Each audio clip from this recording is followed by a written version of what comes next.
where the mind is without fear and the head is held high, where the rule of law brooks no compromise and corruption is seen for the evil it is, where the media is a mirror that shows the truth and sometimes the way, where political stability is a given, not a goal, where policy is driven with purpose and technology drives action, where all are heard and each is answerable, where we all come together to rise to every challenge and to fuel true progress. Into that heaven of freedom, my Father, let my country awake. Governance, from good to great. Into that heaven of freedom, my Father, let my country awake. A freedom that can only be won with good governance, that can help us challenge poverty, malnutrition, poor education and healthcare. The contrast that is India. We have the second largest number of trained doctors in the world, yet 200 children under the age of 5 die every hour across the country.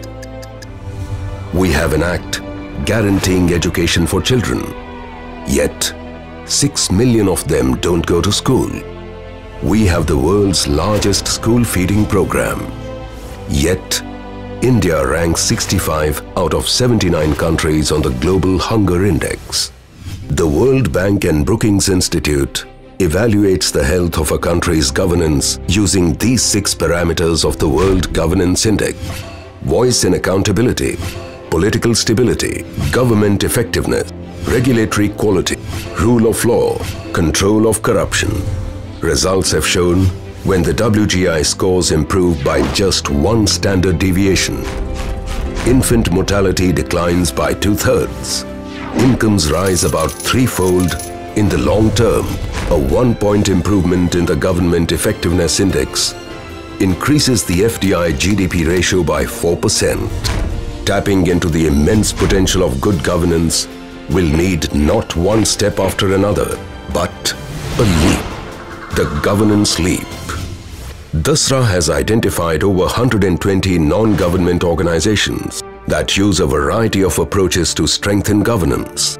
The approaches can be grouped as research and policy, citizen journalism and independent media, transparency and accountability, local governance.